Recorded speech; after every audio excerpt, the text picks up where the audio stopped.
Bonjour tout le monde. Aujourd'hui, je vais vous parler de la compilation en informatique. Qu'est-ce qu'un compilateur? Alors, en informatique, un compilateur, c'est un logiciel qui va vous permettre de transformer un code source écrit dans un langage de haut niveau en un code objet ou un code directement exécutable par un microprocesseur ou bien par un environnement bien précis. Allez, voici les différentes étapes de la compilation. La première étape de la compilation, c'est l'analyse lexicale. Après, nous avons l'analyse syntaxique. Et c'est sur ce point que nous allons beaucoup nous attarder, car c'est le plus important. Après, nous avons l'analyse sémantique. Suivant, nous avons la transformation en code objet, proprement dit. Et enfin, nous avons l'édition des liens, qui consiste à mettre ensemble tous les petits codes objets exécutables obtenus, les mettre ensemble, former un tout et constituer un programme directement exécutable sur la cible voulue. Alors, particulièrement concernant l'analyseur syntaxique, voici comment est-ce qu'il est conçu ou voici comment est-ce qu'il est produit. L'analyseur syntaxique va recevoir en entrée un langage formel. Un langage formel est constitué d'un ensemble de mots qui admet des règles de production, commençant à partir d'un axiome bien précis. Donc, un langage formel peut être décrit par une grammaire formelle. Et c'est la grammaire formelle qui comprend ces différents éléments.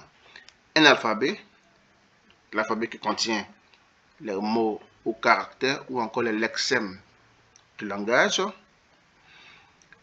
Un ensemble de règles de production et qui va dire comment est-ce que la syntaxe des phrases seront formées. Et on aura une règle de production et on aura un élément important qui est le nom terminal de départ. Allez, il faut dire que parmi les éléments de l'alphabet, nous avons les terminaux. Nous avons les noms terminaux. Le terminal, on peut dire que c'est un mot-clé du langage. C'est un mot-clé du langage. Un mot qui peut entrer dans une phase en compilation. Un nom terminal n'est pas un mot de langage, mais constitue un ensemble. C'est un sous-ensemble du langage. Un nom terminal correspond à d'autres terminaux du langage. Concernant les différents types de langage, nous en avons 4.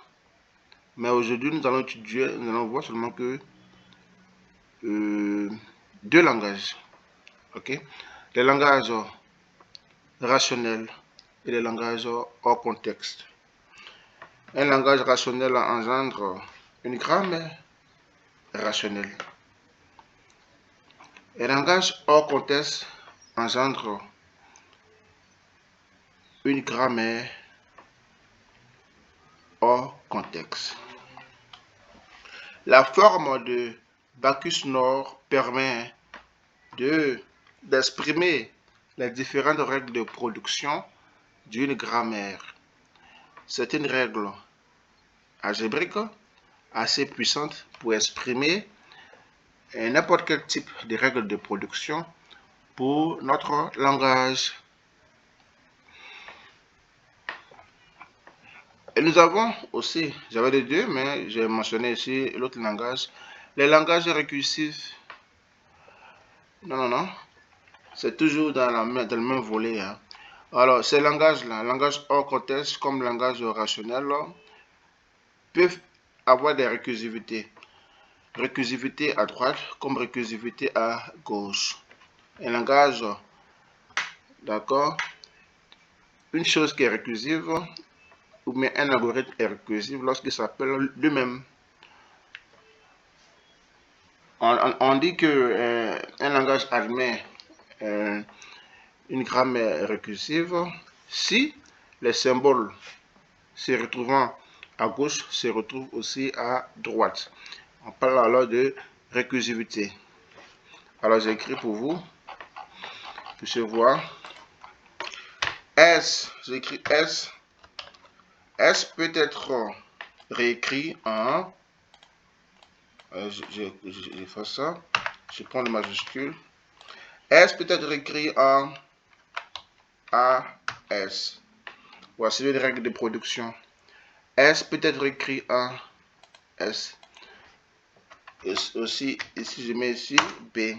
S peut être écrit en SB. Ouais, une règle de production. Ici, A et B sont des terminaux.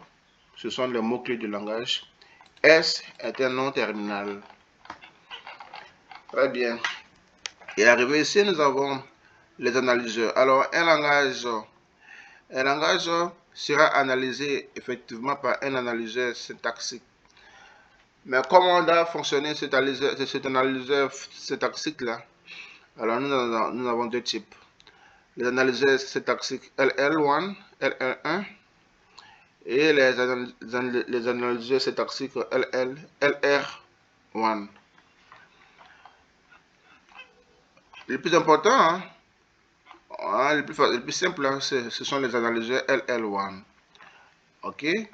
Une prochaine fois, nous allons voir les analyseurs LLK, qui sont un peu plus complexes. Alors, un analyseur LL1 va nous permettre de produire un automate. Le plus souvent, un automate fini ou un automate à pile.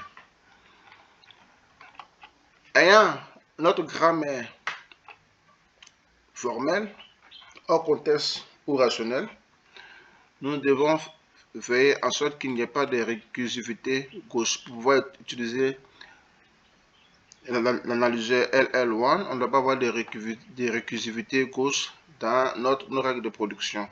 Donc, il existe une méthode qui permet d'éliminer les récursivités gauche. Lorsque les récursivités gauche sont tous retirées, maintenant nous allons chercher à établir la table d'analyse. La table d'analyse s'obtient en appliquant ces différentes règles. Est égal à 0, est vide, premier et suivant. Est vide, premier et suivant. D'accord? Selon les différents non terminaux, les règles de production, on produit ceci. Et après, on a notre table d'analyse. Après la table d'analyse, on obtient on peut maintenant construire notre automate fini à pile. D'accord? Qui va nous permettre d'implémenter, d'accord, avec un langage bien précis, d'implémenter notre analyse LL1, de créer le code source qui permet de reconnaître ce langage LL1. Merci à tous et bonne visualisation. Et nous nous verrons la prochaine fois pour un autre chapitre. Merci.